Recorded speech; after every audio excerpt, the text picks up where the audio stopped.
Good morning students. Good morning ma'am. आज हमारा topic है विराम चिन्ह। विराम चिन्ह किसे कहते हैं?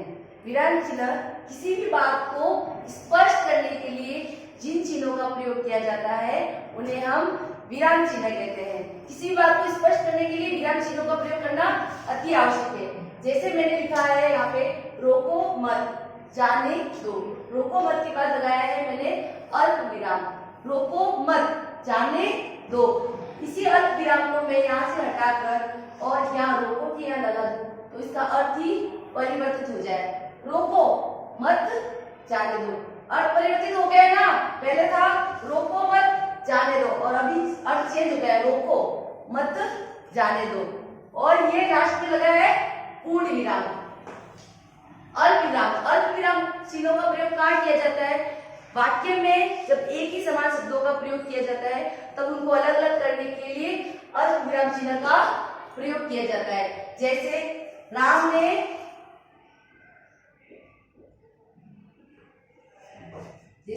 ने आम, अमरूद,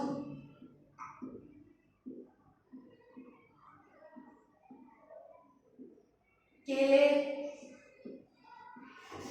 आदि थे। तो यहाँ एक जैसे सभी फल है ना, फलों को अलग अलग करने के लिए किसका प्रयोग किया गया है? किसका प्रयोग किया गया है? अल्प विराम। तो अल्प विराम का प्रयोग किया गया है। अल्प विराम का प्रयोग जब वाक्य में हम बहुत कम समय के लिए रुकते हैं तो अल्प विराम का प्रयोग किया जाता है। नेक्स्ट है अर्ध विराम। अर्ध विराम चिन्ह का प्रयोग जब एक प्रधान वाक्य हो और अनेक आश्रित उपवाक्य हो तो वहां अर्ध विराम का प्रयोग किया जाता है।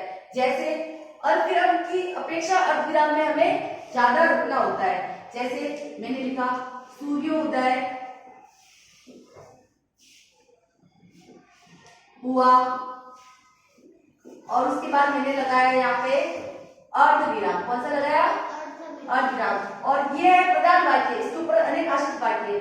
अंधकार, सूर्योदय हुआ तब क्या हुआ? अंधकार दूर हुआ, अंधकार दूर हुआ और पक्षी चहचहाने लगे। तो इसके आगे हम लिख सकते हैं पक्षी चहचहाने लगे। ठीक है। नेक्स्ट है पूर्ण विराम।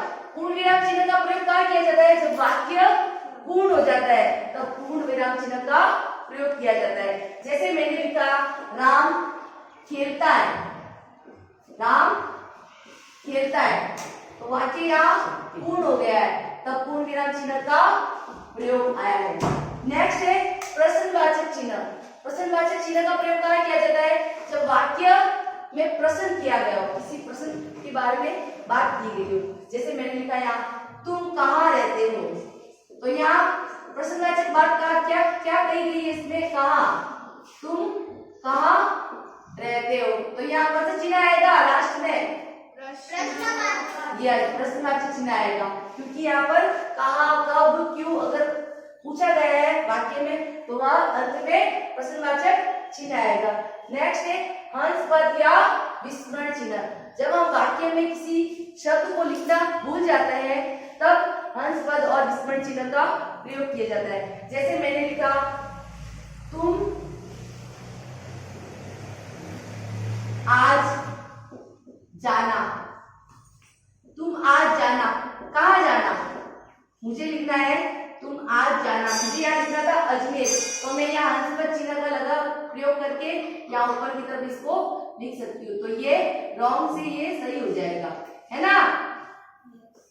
हंस पद चिन्ह का प्रयोग करके उस वाक्य को जो हमसे शब्द हमसे रह गया था उसको हम ऊपर की तरफ लिख सकते हैं। नेक्स्ट है संक्षेपण चिन्ह या लाघव चिन्ह।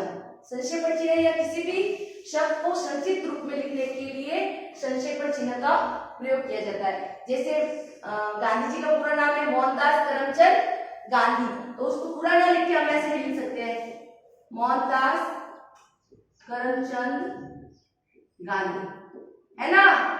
तो इसको हमने संक्षिप्त रूप में लिख दिया, पूरा बड़ा लिख के ना उसको संक्षिप्त रूप में लिख दिया। डॉक्टर, जैसे डॉक्टर शब्द है तो डॉक्टर को भी हम संक्षिप्त रूप में लिख सकते हैं। नेक्स्ट है अवतरण चिन्ह या उद्धरण चिन्ह। जब किसी की कही हुई बात को ज्यों का त्यों लिखा जाता है तब अवतरण चिन्ह या उद्धरण चिन्ह का प्रयोग किया जाता है। जैसे महावीर स्वामी ने कहा था अहिंसा परमो धर्म।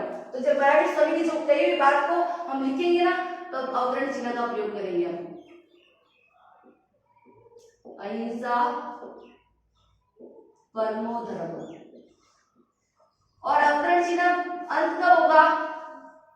देखो यहाँ अवतरण चिन्ह पहले पूर्ण विराम लगेगा, उसके बाद अवतरण चिन्ह लगाया जाता है। ओके, ये भी हमने आज पढ़े विराम चिन्ह।